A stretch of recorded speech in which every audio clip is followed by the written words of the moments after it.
Aapki ಅದಾಲತ್ನಲ್ಲಿ cricket star Harbhajan Singh ಅವರ ಮೇಲಿರುವ ಆರೋಪವೆಂದರೆ ಇವರಿಗೆ ತುಂಬಾ ಬೇಗ ಕೋಪ ಬರುತ್ತದೆ ಎಂಬುದು.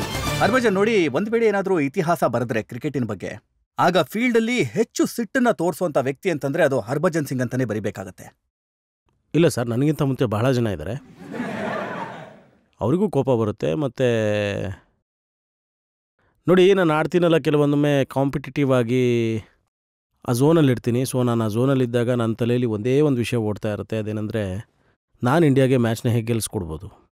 ಸೊ ಅದಕ್ಕೋಸ್ಕರ ನಾನು ಮನಸ್ಸಿಟ್ಟು ಕ್ರಿಕೆಟ್ನ ಆಡ್ತೀನಿ. ಸೊ ಒಮ್ಮೊಮ್ಮೆ ಅದು ಹೇಗಾಗುತ್ತೆ ಅಂತ ಹೇಳಿದ್ರೆ ಕೋಪ ಕೂಡ ಮಾಡ್ಕೊಂಬಿಟ್ಟಿರ್ತೀನಿ.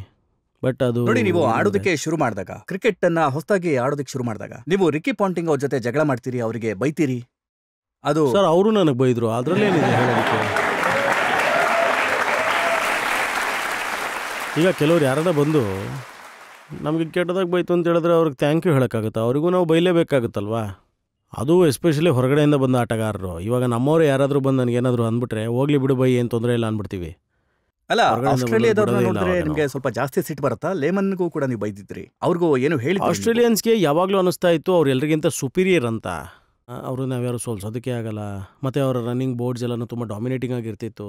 ಸೊ ಆದರೆ ನಾವು ಆ ಜನ್ರೇಷನಿಂದ ಆಚೆ ಬಂದವರು, ನಮ್ಗೆ ಯಾವತ್ತೂ ಕಲಿಸ್ಕೊಟ್ಟಿಲ್ಲ. ಆಮೇಲೆ ನಾನು ಪಂಜಾಬಲ್ಲಿ ಮೊದಲೇ ಹೇಳ್ಕೊಟ್ಟಂಗೆ ನಮಗೆ ಹೇಗಿರುತ್ತೆ ಅಂದರೆ, ನಾವು ಮನಸ್ಸಲ್ಲಿ ಏನಿರುತ್ತೆ ಅಂದರೆ ಮನಸ್ಸಲ್ಲಿ ಏನು ಬರುತ್ತೆ ಅದನ್ನು ನೇರವಾಗಿ ಹೇಳೋಂಥ ವ್ಯಕ್ತಿತ್ವ ನಮ್ಮದು. ಸೊ ಕೆಲವೊಂದನ್ನು ಕೇಳೋದು ಇಲ್ಲ, ನಾವು ಕೇಳಿಸ್ಕೊಳ್ಳೋದು ಇಲ್ಲ. ಸೊ ಎದುರುಗಡೆ ಯಾರಾದರೂ ಬಂದು ನಮ್ಗೆ ಆ ರೀತಿ ಅಂದರೆ ಮಾತ್ರ ನಾವು ನೇರವಾಗಿ ಹೇಳ್ತೀವಿ. ನಾನು ಅದನ್ನೇ ಮಾಡ್ತೀವಿ ಸರ್. ಆಗ ಲೆಮನ್ಗೆ ನೀವೇನು ಮಾಡಿದ್ರಿ? ಆಗ ನೀವು ಬಹುಶಃ ಬ್ಯಾಟಿಂಗ್ ಮಾಡ್ತಾ ಇದ್ದೆ, ಅವ್ನು ಸುಮ್ಮನೆ ಏನೋ ಒಂದು ಹೇಳ್ತಾನೆ ಇದ್ರು, ನಾನು ಕೂತ್ಕೊಂಡಿದ್ದು ನಾನು ಏನೋ ಒಂದು ಕಮೆಂಟ್ ಮಾಡ್ತಾಯಿದ್ರು. ಸೊ ನಾನು ಏನೋ ಒಂದು ಹೇಳಬೇಕಲ್ಲ ಅಂತ ಹೇಳಿದೆ. ಅವಾಗ ನೋಡಬೇಕಿತ್ತು ನೀವು ಹೊಟ್ಟೆ ಎಷ್ಟು ದೊಡ್ಡದಾಗಿತ್ತು ಅಂತಂದರೆ ಅದು ಕೈ ಕಾಲೆಲ್ಲ ನಾಡ್ತಾ ಇತ್ತು. ಅವಾಗ ಶಕ್ತಿ ಕೊಪ್ಪರು ಇದ್ರಲ್ಲ, ಹಾಗೆ ಇದ್ರು ನೋಡೋಕ್ಕೆ. ಆವಾಗ ನಾನು ಸುಮ್ಮನೆ ಇದ್ರು ನನಗೇನೋ ಒಂದು ಅಂತ ಇದ್ದ ಅವನು. ಆವಾಗ ಅರ್ಧ ಆಗ್ತಾಯಿತ್ತು ಇಂಗ್ಲೀಷಲ್ಲಿ ಬೈಯೋದು, ನನಗಿನ್ನು ಅರ್ಧ ಅರ್ಥನೇ ಆಗ್ತಿರ್ಲಿಲ್ಲ. ಆಮೇಲೆ ಎಷ್ಟೇ ಟ್ರೈ ಮಾಡಿದ್ರು ಅವ್ರು ಸುಮ್ಮನೆ ಆಗ್ತಿರ್ಲಿಲ್ಲ. ನಾನು ಎಷ್ಟೇ ಇದು ಮಾಡಿದ್ರು ಏನೂ ಗೊತ್ತಾಗ್ತಿಲ್ಲ. ನನಗೆ ಬೇರೆ ಮೊದಲೇ ಅರ್ಥನೂ ಆಗ್ತಿರ್ಲಿಲ್ಲ ಇಂಗ್ಲೀಷಲ್ಲಿ, ಏನೊಂದು ಹೇಳಬೇಕಲ್ಲ. ಸೊ ಹಂಗಾಗಿ ಕೇಳಿದೆ, ಆರ್ ಯು ಪ್ರೆಗ್ನೆಂಟ್ ಅಂತ ಕೇಳಬೇಕು.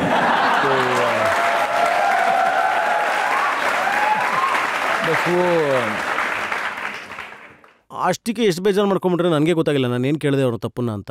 ಅವ್ರು ಹೋಗಿ ಅದನ್ನು ಶೇನ್ ವಾರ್ನಿಗೆ ಹೇಳಿದ್ರು. ಶೇನ್ ವಾರ್ನ್ ನೋಡಿದ್ರೆ ನಗ್ತಾನೇ ಇದ್ದಾರೆ. ಶೇನ್ ವಾರ್ನ್ ಬಂದು ನನ್ನನ್ನು ಕೇಳಿದ್ರು, ನೀನು ಆ ರೀತಿ ಹೇಳಿದೆ ಅವ್ರಿಗೆ ಅಂತ. ಸೊ ನಾನು ಅವಾಗ ಹೇಳಿದೆ, ಐ ಫೀಲ್ ಹೀಸ್. ಸೊ ಯಾಕಂದರೆ ನೋಡಿ ಸರ್, ಪ್ಲೇಯರ್ಸಿಗೆ ಸ್ಟಮಕ್ ಇರಬಾರ್ದು, ನಮಗೆ ಫ್ಲ್ಯಾಟ್ ಇರಬೇಕು ಯಾವಾಗ್ಲೂ. But anyhow that is one of the thing I said to him. Actually ಮೆಗ್ರಾಗೂ ಕೂಡ ಸಾಕಷ್ಟು ಬೈದಿದ್ರಿ ನೀವು. ಮೆಗ್ರಾ ನನಗೆ ತುಂಬ ರೇಗಿಸ್ತಾ ಇದೆ ಹೇಳಬೇಕು. ಯಾಕಂದರೆ ನೀವು ಕ್ಲಿಪ್ಪಿಂಗ್ಸ್ ನೋಡ್ಬೋದು ಬೇಕಾದರೆ. ಒಂದೊಂದು ಬಾಲ್ ಹಾಕಬೇಕಾದ್ರೂ ಒಂದಾದ್ಮೇಲೆ ಏನೋ ಒಂದು ಹೇಳೋದು ಮಾಡ್ತಿದ್ದ. ಅವತ್ತು ಆ್ಯಕ್ಚುಲಿ ನಾನು ಬ್ಯಾಟಿಂಗ್ ಕರೆಕ್ಟಾಗಿ ಮಾಡ್ತಾಯಿದ್ದೆ. ಅವನಿಗೇನೋ ಒಂಥರ ಚಿಂತೆ, ಅದು ಏನಂದರೆ ಟಾಪಲ್ಲಿರೋಂಥ ಬ್ಯಾಟ್ಸ್ಮನ್ ಎಲ್ಲರೂ ನಾವು ಆಲ್ರೆಡಿ ಔಟ್ ಮಾಡೋಗೋಗಿದೆ, ಮತ್ತು ಇವನು ಗೊತ್ತಿಲ್ಲ ಇವನು ಯಾಕೆ ಇಲ್ಲಿ ಬಂದು ಸಿಗಾಕೊಂಡಿದ್ದಾನೆ ಅಂತ. ಸೊ ಆಗ ಅವನು ಪ್ರತಿ ಬಾಲ್ಗೂ ಏನಾದರೂ ಒಂದಾದಮೇಲೆ ಒಂದು ಬಾಲ್ಗೂ ಏನಾದರೂ ಒಂದು ಹೇಳ್ತಾನೆ ಇರ್ತಿದ್ದ. ಸೊ ನಾನು ಅವನು ಏನಾದರೂ ಹೇಳಬೇಕಾಗಿ ಬಂತು, ತಪ್ಪಲಿಲ್ಲ. ಆಗ ಅವನು ಒಂದು ಫ್ರೇಸ್ ಹೇಳ್ದ ಅಂತ ಹೇಳಿದ್ರೆ ನಾನು ಅದಕ್ಕೆ 3 ಹೇಳ್ತಾ ಇದ್ದೆ. ಸೊ ಅವ್ನು 2 ಹೇಳಿದ್ರೆ ನಾನು 5 ಹೇಳ್ತಾ ಇದ್ದೆ ಅವಾಗ. ಸೊ ಒಂದು ಸ್ಟೇಜ್ ಬಂತು, ನಾನು ಅವಾಗ ಬಿಟ್ಬಿಡಪ್ಪ, ಇವನಿಗೆ ಎಷ್ಟು ಹೇಳಿದ್ರು ಅರ್ಥನೇ ಮಾಡ್ಕೋತಾ ಇಲ್ಲ, ಮತ್ತೆ ಹೇಳ್ತಾನೆ, ಮತ್ತೆ ಹೇಳ್ತೀಯಾನೆ ಅಂತ. ಆಮೇಲೆ ಒಂದು ಟೈಮ್ ಬಂತು, ಆವಾಗ ಆಸ್ಟ್ರೇಲಿಯನ್ ಹೇಳ್ತಾನೆ, ಅವರು ನನ್ನನ್ನು ರೇಗಿಸೋದನ್ನು ನಿಲ್ಲಿಸ್ಬಿಟ್ರು ಅವಾಗ. ಸೊ ಅವ್ರು ಯಾವಾಗ ನನ್ನನ್ನು ಸ್ಲೆಚ್ ಮಾಡ್ತಾಯಿದ್ರು, ನಾನು ಅವ್ರ ಬ್ಯಾಟ್ಸ್ಮನ್ ಎಲ್ಲರೂ ರೇಗಿಸ್ತಾ ಇದ್ದೆ ಅದೇ ಥರನೇ. ಆಮೇಲೆ ಅದೇ ಟೈಮ್ಗೆ ನಾನು 5 ವಿಕೆಟ್ ತೆಗಿತಾ ಇದ್ದೆ, 7 ವಿಕೆಟ್ ತೆಗಿತಾ ಇದ್ದೆ. ಕೊನೆಗೆ ಅವ್ರು ಒಂದು ಟೈಮ್ ಬಂತು, ಅವರೆಲ್ಲ ನನ್ನ ನೋಡಿ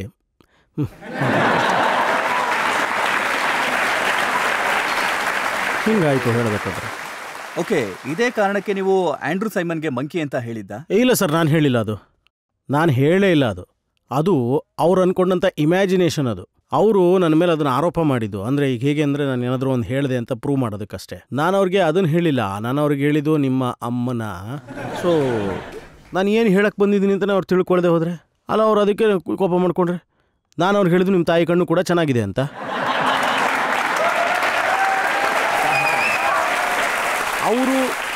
ಅವರು ನನ್ನ ಮುಂದಿನ ಮಾತೆ ಕೇಳಿಸ್ಕೊಳ್ಲಿಲ್ಲ. ನಿಮ್ಮ ಅಮ್ಮಂದು ಅಂತ ಹೇಳಿದ ತಕ್ಷಣವೇ ಕೈನ ರೋಟಿ ತಿನ್ನೋದಕ್ಕೆ ನಂಗೆ ತುಂಬ ಇಷ್ಟ ಆಗುತ್ತೆ ಅಂತ. ಅವ್ರು ಮುಂದಿನ ಮಾತೆ ಕೇಳಿಸ್ಕೊಳ್ಳಿಲ್ಲ ಸರ್. ಅಲ್ಲ, ಅವ್ರಿಗೆ ಹೇಗೆ ಹಿಂದಿ ಅರ್ಥ ಆಗುತ್ತೆ? ಮತ್ತು ನನಗಿನ್ಯಾವ ಇಂಗ್ಲೀಷ್ ಅರ್ಥ ಆಗ್ತಾಯಿತ್ತು ಅವಾಗ.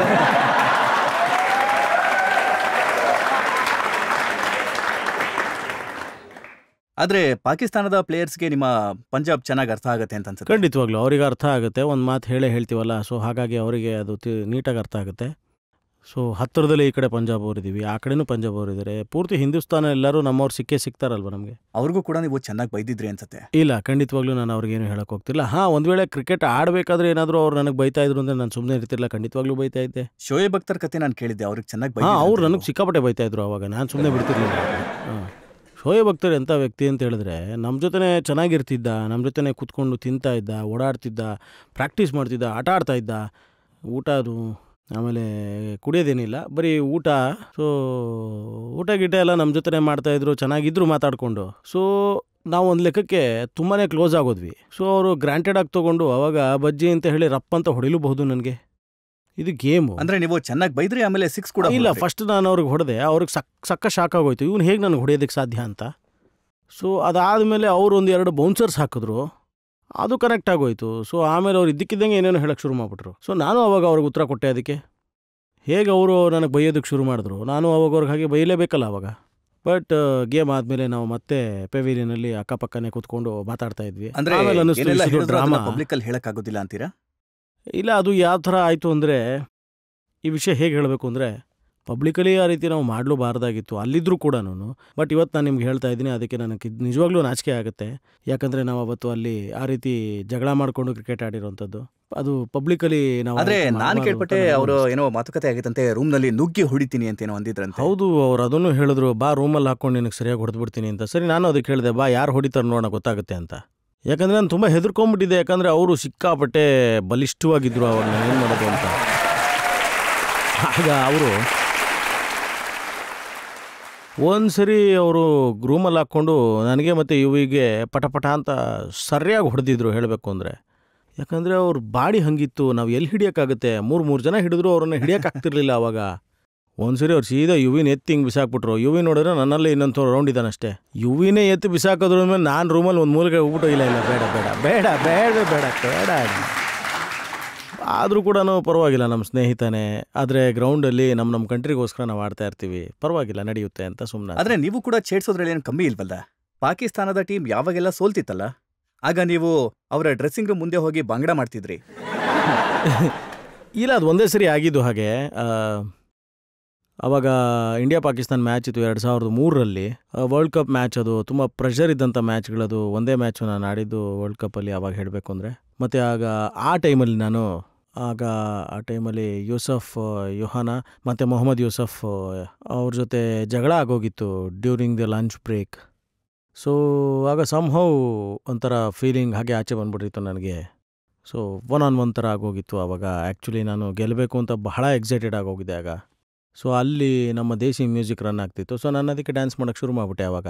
ಸೊ ಅಲ್ಲಿ ಎಷ್ಟು ಜನ ಕೂತಿದ್ರಲ್ಲ ಆಡಿಯನ್ಸ್ ಎಲ್ಲ, ಮ್ಯಾಚ್ ನೋಡೋಕೆ ಬಂದಿದ್ದವರು, ಸೊ ಅವ್ರ ಜೊತೆ ಇಂಡಿಯನ್ಸ್ ಜೊತೆ ನಾನು ಕೂಡ ಡ್ಯಾನ್ಸ್ ಮಾಡಿಬಿಟ್ಟಿದ್ದೆ ಆವಾಗ. ಅವತ್ತು ಮ್ಯಾಚ್ ಗೆದ್ದಿದ್ದು ಸಿಕ್ಕಾಬಡೆ ಮಜಾ ಬಂದಿತ್ತು ನಮಗೆಲ್ರಿಗೂ. ಪಾಕಿಸ್ತಾನನ ಸೋಲ್ಸೋದ್ರಲ್ಲಿ ತುಂಬಾ ಮಜಾ ಬರುತ್ತಲ್ಲ sir? For me as A player, ನಿಮಗೆ ಯಾವುದೇ ದೊಡ್ಡ ಟೀಮನ್ನು ಸೋಲ್ಸಿದ್ರು ಕೂಡ ಅಷ್ಟೇ ಮಜಾ ಬರುತ್ತೆ.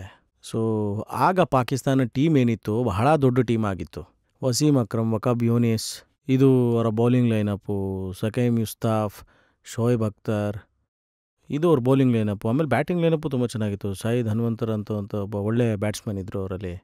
ಸೊ ಅದು ಒಂಥರ ಸ್ಪೆಷಲ್ ಗೇಮ್ ಆಗಿತ್ತು, ಸ್ಪೆಷಲ್ ಮೂಮೆಂಟ್ ಆಗ.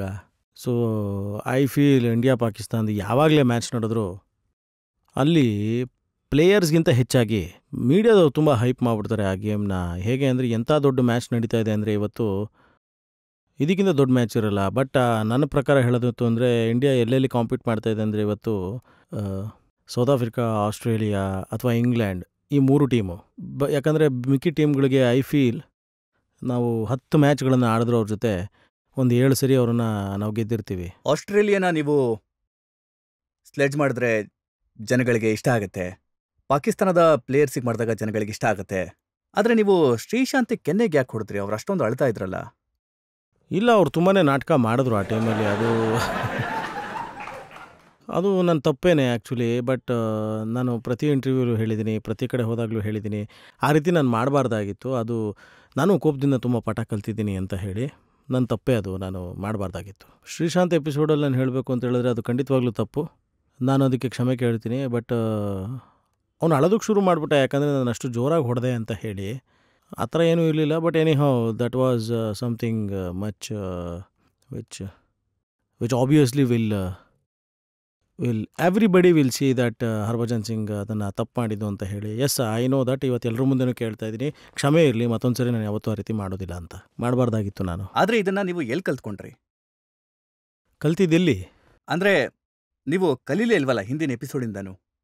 ಇಲ್ಲ, ಅದಾದ್ಮೇಲೆ ನಾನು ಯಾರಿಗೂ ಹೊಡೆದೇ ಇಲ್ವಲ್ಲ. ಇಲ್ಲ, ಹೊಡಿಲಿಲ್ಲ, ಆದ್ರೆ ಹೊಡಿಯೋದ್ರಲ್ಲಿ ಇದ್ರಿ ಅಂಬತ್ತಿ ರಾಯುಡೆಗೆ. ಇಲ್ಲ ಸರ್, ನಾನು ಅವನಿಗೆ ಹೇಳೋದಕ್ಕೆ ಹೋಗಿದ್ದೆ ಅಷ್ಟೇ. ಅದು ನಾನು ಒಂದು ವೇಳೆ ಅದು ಒಂದು 5-10 ವರ್ಷದ ಹಿಂದೆ ಏನಾದರೂ ಆಗಿದ್ದರೆ ವಿಚಾರ ಬೇರೆ ಥರನೇ ಇರ್ತಿತ್ತು. ಆದರೆ ನೋಡಿ, ನೀವು ಒಂದು ಸರಿ ಗ್ರೌಂಡಲ್ಲಿ ಆಟ ಆಡ್ತಿರ್ಬೇಕಾದ್ರೆ ಬಹಳಷ್ಟು ಸಾರಿ ನೀವು ಮಿಸ್ಫೀಲ್ಡ್ ಮಾಡಿದಾಗ ಬೇರೆ ಪ್ರಾಬ್ಲಮ್ ಆಗುತ್ತೆ. ನಾನು ಬೈಸ್ಕೊಂಡಿದ್ದೀನಿ, ತುಂಬ ಸರಿ ಬೈಸ್ಕೊಂಡಿದ್ದೀನಿ ಬೌಲರ್ಸಿಂದ. ಇಲ್ಲಿ ನೋಡಿ, ಈ ಯಂಗ್ಸ್ಟರ್ಸ್ ಏನು ಕೂತಿದಾರಲ್ಲ, ಇವರಿಗೂ ಕೂಡ ಅಡ್ವೈಸ್ ಮಾಡೋದೇನೆಂದರೆ, ಸೊ ಎಫರ್ಟ್ಸ್ ಏನು ಹಾಕ್ತೀವಿ ಅದು ಎಲ್ಲರೂ ಹಾಕ್ತೀವಿ, ಬಟ್ ಒಂದು ಹೀಟ್ ಆಫ್ ದಿ ಮೂಮೆಂಟ್ ಅಂತ ಇರುತ್ತಲ್ಲ, ಅದು ನೀವು ಇದು ಬಾಲ್ನ ಹಿಡಿಲೇಬೇಕಾಗಿತ್ತು. ಬಾಲರ್ ಅದನ್ನು ರಿಯಾಕ್ಟ್ ಮಾಡಬಾರ್ದು. ಒಂದು ವೇಳೆ ಬಾಲರ್ ಹೇಳ್ದ ಅಂತ ಹೇಳಿದ್ರೆ ಫೀಲ್ಡರ್ ರಿಯಾಕ್ಟ್ ಮಾಡಬಾರ್ದು. ಆಗುತ್ತೆ ಒಮ್ಮೊಮ್ಮೆ ಹಾಗೆ. ಕೆಲವೊಮ್ಮೆ ಹೋಗ್ತೀವಿ ಡ್ರೆಸ್ಸಿಂಗ್ ರೂಮಲ್ಲಿ ಮಾತಾಡ್ತೀವಿ, ಏನು ಈ ರೀತಿ ನೀನು ಬಿಟ್ಬಿಟ್ಟಿಯಲ್ಲ ಅಂತ. ಹಿಡಿಬೇಕಿತ್ತು, ಓಕೆ ಪರವಾಗಿಲ್ಲ ಬಿಡು, ಏನು ತೊಂದರೆ ಇಲ್ಲ, ನೋಡ್ಕೊಳ್ಳೋಣ. ಸೊ ಪ್ರಯತ್ನ ಮಾಡಿ, ಆದರೆ ಆ ಟೈಮಲ್ಲಿ ರಿಯಾಕ್ಟ್ ಮಾಡಿಬಿಡಿ. ಒಂದು ವೇಳೆ ಬೌಲರ್ ಏನಾದರೂ ಹೇಳಿದ್ರೆ ಸುಮ್ಮನೆ ಇರಿ, ಅಥವಾ ಫೀಲ್ಡರ್ ಏನಾದರೂ ಹೇಳಿದ್ರೆ ಬೌಲರ್ ಸುಮ್ಮನೆ. ಆದರೆ ನೋಡಿ, ನಿಮ್ಮ ಆಂಗ್ರಿ ಯಂಗ್ಮನ್ನ ಬಿರುದೇನಿದೆಯಲ್ಲ, ಅದನ್ನೀಗ ವಿರಾಟ್ ಕೊಹ್ಲಿ ತಗೊಂಡ್ಬಿಟ್ಟಿದ್ದಾರೆ. ಅವ್ರು ತುಂಬ ಕೋಪ ಮಾಡ್ಕೋತಾರೆ. ಆದರೆ ಸರ್ ನೋಡಿ, ಈ ಆಂಗ್ರಿ ಯಂಗ್ ಮೆನ್ನ ಬುಕ್ ಅಂತ ಹೇಳ್ತಿದ್ರು ಅಥವಾ ಬೇರೆ ಏನೋ ಹೇಳ್ತಿದ್ರು, ಅದು ಜೆನ್ಯೂನ್ ಆಗಿತ್ತು ಅಷ್ಟೇ. ನೋಡಿ, ಇವಾಗ ಜೆನ್ಯೂನ್ ಆಗಿ ಯಾರಿರ್ತಾರೆ ಅವರಿಗೆ ಅಷ್ಟೇ ಜೆನ್ಯೂನ್ ಆಗಿ ಕೋಪ ಬರ್ತಿರುತ್ತೆ. ಅದನ್ನು ಏನೂ ಮಾಡೋದಕ್ಕಾಗಲ್ಲ, ಕರೆಕ್ಟ್ ಅದು. ಸೊ ಅವರಿಗೆ ಬರೀ ಗೆಲುವು ಒಂದೇ ಬೇಕಾಗಿರುತ್ತೆ. ಗೆಲುವಿಗೋಸ್ಕರ ಅವರು ಮನಸ್ಸಿಟ್ಟು ಪ್ರಾಣ ಇಟ್ಟು ಆಟ ಆಡ್ತಾರೆ. So it's good to see Virat Kohli, the way he is conducting himself. It's very good to see. Brilliant. This is the way for Indian cricketers. ಅದು ಒಳ್ಳೆಯ ಬಾಡಿ ಲ್ಯಾಂಗ್ವೇಜ್ನ ತೊಗೊಂಡೋಗ್ಬೇಕು, ಫೈಟ್ ಇಟ್ ಫಾರ್ ಇಂಡಿಯಾ ಅನ್ನೋ ಥರ. So end of the day results ತೆಗಿಬೇಕು ಇಂಡಿಯಾಗೋಸ್ಕರ ಅಷ್ಟೇನೆ. ಆ ಸ್ಪಿರಿಟ್ ಇರಲೇಬೇಕು ಎಲ್ರಿಗೂ. ಅದನ್ನು ವಿರಾಟ್ ಕೊಹ್ಲಿ ಅವರು ನನ್ನಿಂದ ಕಲ್ತಿದ್ದಾರೋ ಅಥವಾ ಅವರೊಳಗೆ ಆ ಒಂದು ಅಗ್ರೆಸಿವ್ ಇದೆಯೋ, so which is I feel a great sign for Indian cricket, to take Indian cricket to different heights. ಆದರೆ ಸಾಕಷ್ಟು ಜನ ಸಲಹೆ ಕೊಡ್ತಾರೆ ಇಷ್ಟೊಂದು ಅಗ್ರೆಸಿವ್ ಆಗೋದು ಒಳ್ಳೇದಲ್ಲ ಅಂತ. ಸರಿ, ಇದು ನೋಡಿ, ಎಲ್ರಿಗೂ ಇದೊಂದು ಲಿಮಿಟ್ ಅಂತ ಇರುತ್ತೆ. ಎಲ್ರಿಗೂ ಗೊತ್ತಿರೋ ವಿಚಾರನೇ ಕೋಪ ಅನ್ನೋದು. ಅದಕ್ಕೆ ಮೇಲೂ ಆ ಲಿಮಿಟ್ನ ಕ್ರಾಸ್ ಮಾಡಿದ್ರೆ, ಎಲ್ರಿಗೂ ಗೊತ್ತಿದ್ಲ ಒಂದು ಹಾಡು, ಕಾಲವನ್ನು ತಡೆಯೋಕೆ ಯಾರೂ ಇಲ್ಲ, ಗಾಳಿಯನ್ನು ಹಿಡಿಯೋದು ಎಲ್ಲೂ ಇಲ್ಲ ಅನ್ನೋ ಥರ. ಹಾಗಾಗೋಗುತ್ತಷ್ಟೇ. ಬಟ್ ಓವರ್ ದ ಲಿಮಿಟ್ ಏನೂ ಆಗಬಾರ್ದು, ಊಟ ಕೂಡ ಮಾಡಬಾರ್ದು ಅಂತ ಹೇಳ್ತಾರೆ. ಯಾಕಂದರೆ ಅದು ಕೂಡ ಡೈಜೆಷನ್ ಆಗಲ್ಲ. ಸೊ ಹಾಗಾಗಿ ಅಗ್ರೆಷನ್ ಕೂಡ ಅಷ್ಟೇ ಇಟ್ಕೋಬೇಕು. ಅದು ನಿಮಗೆ ಎಷ್ಟು ಕೆಲಸಕ್ಕೆ ಬರುತ್ತೋ ಅಷ್ಟೇ. ಇಲ್ಲ, ನೀವು ನಿಜಕ್ಕೂ ಬಹಳ ಒಳ್ಳೆ ಮಾತು ಹೇಳಿದ್ರಿ. ವಿರಾಟ್ ಕೊಹ್ಲಿ ಎಂಥ ಆಟಗಾರ ಅಂತಂದ್ರೆ ಇಂಡಿಯನ್ ಕ್ರಿಕೆಟ್ ಸ್ಟ್ಯಾಂಡರ್ಡ್ನ ಮೇಲಕ್ಕೆ ತಂದಿದ್ದಾರೆ ಅವರು. ಮತ್ತೆ ನೀವು ಕೂಡ ತುಂಬಾನೇ ಕಾಂಟ್ರಿಬ್ಯೂಟ್ ಮಾಡಿದ್ದೀರಾ. ಮತ್ತೆ ಸದ್ಯಕ್ಕೆ ನೀವು ಎಲ್ಲರಿಗಿಂತ ಸೀನಿಯರ್ ಆಟಗಾರ. ಮತ್ತೆ ವಿರಾಟ್ ಕೊಹ್ಲಿ ಹೀಗೆ ಅಗ್ರೆಸಿವ್ ಆಗಿ ಆಟ ಆಡ್ಲಿ ಅಂತ ಬಯಸ್ತಾರೆ. ಜನತೆಯಿಂದ ಯಾರಾದರೂ ಪ್ರಶ್ನೆ ಕೇಳೋದಕ್ಕೆ ಇಷ್ಟಪಡ್ತೀರಾ? ಸರ್, ನಮಗೆ ಗೊತ್ತಿರೋ ಹಾಗೆ ನೀವೊಬ್ಬ ಒಳ್ಳೆ ಬ್ಯಾಟ್ಸ್ಮನ್ ಹಾಗೆ ಬೌಲರ್ ಕೂಡ. ಆದರೆ ನಿಮಗೆ ಯಾವುದಿಷ್ಟ, ಬೌಲಿಂಗ್ ಮಾಡೋದಾ ಅಥವಾ ಬ್ಯಾಟಿಂಗ್ ಆಡೋದಾ? ಇದೇ ನನ್ನ ಪ್ರಶ್ನೆ sir. Say I'm a bowler first, who can bat, and I improved a lot later. And at the same time, I have a complaint on myself that why do I didn't bat very well at that time. Though I had the talent to come out very well a good batsman, why didn't I do? Yes. And yes, I'm a bowler who would love to bowl. And yes, when I'm out there with the bat, I don't want to give it up. So I want to fight and I score as much as possible for my team. ನೀವು ಮೊದಲನೇ ಸಲ Indian ಟೀಮ್ಗೆ select ಆದಾಗ ನಿಮ್ಮ parents reaction ಹೇಗಿತ್ತು ಅವಾಗ? My parents actually they were happy and they were proud, and then they didn't believe ಇದು ಈ ರೀತಿ ಸೆಲೆಕ್ಟ್ ಆಗಿದ್ದೀನಿ ಅಂತ. ಆಮೇಲೆ ನನಗೆ ನಂಬಕ್ಕಾಗ್ತಿರ್ಲಿಲ್ಲ ನಾನು ಸೆಲೆಕ್ಟ್ ಆಗಿದ್ದೀನಿ ಅನ್ನೋದು. ಸೊ ಆಗ ನಮ್ಮ ತಂದೆಗೆ ಫೋನ್ ಬಂದಿತ್ತು. ನನ್ನ ಫ್ರೆಂಡು ಹರ್ವಿಂದರ್ ಸಿಂಗ್ ಟೀಮ್ನಲ್ಲಿದ್ದರು ಆಗ. ಸೊ ಆ ಟೈಮಲ್ಲಿ ನಮ್ಮ ಹತ್ರ ಫೋನ್ ಇರಲಿಲ್ಲ. ಅಂದರೆ ನಮ್ಮ ಪಕ್ಕದವ್ರ ಮನೆಗೆ ಹೋಗಿ ಫೋನ್ ನಂಬರ್ನ ತೊಗೊಂಡು ಮಾತಾಡಬೇಕಿತ್ತು. ಆವಾಗ ಹೇಳಿದ್ರು ಈ ರೀತಿ ಹರ್ಭಜನ್ದು ಸೆಲೆಕ್ಷನ್ ಏನಿತ್ತಲ್ಲ ಅದು ಆಗೋಗಿದೆ ನೆಕ್ಸ್ಟ್ ಟೆಸ್ಟ್ ಮ್ಯಾಚ್ಗೋಸ್ಕರ ಅಂತ. ಆಗ ನಮ್ಮ ತಂದೆಗೆ ಸ್ವಲ್ಪ ನಂಬಿಕೆ ಬರಲಿಲ್ಲ, ಏನಾದರೂ ಗೋಲ್ಮಾಲ್ ಆಗಿರ್ಬೋದು ಅಂತ. ಆಮೇಲೆ ಬಂದು ನಮ್ಮ ತಂದೆ ನನಗೆ ಹೇಳಿದಾಗ ನಾನು ಕೂಡ ನಂಬಲಿಲ್ಲ ಅದನ್ನು. ಅವ್ರೇನೋ ಸುಮ್ಮನೆ ನಮ್ಮ ಕಾಲು ಎಳಿತಿರ್ಬೋದು ಅಂತ. ಯಾಕಂದರೆ ಹರ್ವಿಂದರ್ ಸಿಂಗ್ ಹೇಗೆ ಅಂತ ಹೇಳಿದ್ರೆ ಅವ್ರು ಇದೇ ರೀತಿ ತುಂಬ ತಮಾಷೆ ಮಾಡ್ತಾಯಿದ್ರು. ಸೊ ಆಮೇಲೆ ನಾವು ವೆಯ್ಟ್ ಮಾಡಿ ಮಾಡಿ ಮಾಡಿ ಸಂಜೆ ನ್ಯೂಸಲ್ಲಿ ನಾವು ನೋಡಿದಾಗ, ಸೊ ಆಗ ನಾವು ಸಂಜೆ ನ್ಯೂಸ್ ನೋಡಿದ್ವಿ. ಆಮೇಲೆ ನಮಗೆ ನಂಬಿಕೆ ಬಂತು. ಆ್ಯಕ್ಚುಲಿ ಅವತ್ತು ನ್ಯೂಸ್ ನೋಡಿದಾಗ ನೀವು ನೋಡಬೇಕಿತ್ತು, ನಮ್ಮ ಪೂರ್ತಿ ಬೀದಿ ಏನಿತ್ತಲ್ಲ ಎಲ್ಲ ನಮ್ಮ ಮನೇಲೇ ಕೂತಿದ್ರು ಅವತ್ತು. ತುಂಬ ಒಳ್ಳೆಯ ಮೂಮೆಂಟ್ ಅದು ಆ್ಯಕ್ಚುಲಿ. ಬಹುಶಃ ಅಂಥ ಮೂಮೆಂಟ್ ನಾವು ಸೊ ಹೇಗೆ ಅಂದರೆ ಲೈಫಲ್ಲಿ ಪ್ರತಿ ನಿಮಿಷನೂ ನೆನಪಲ್ಲಿ ಇಟ್ಕೋಬೇಕಾದಂಥ ಮೂಮೆಂಟ್ ಅದು. ತುಂಬ ಖುಷಿ ಪಡ್ತೀನಿ.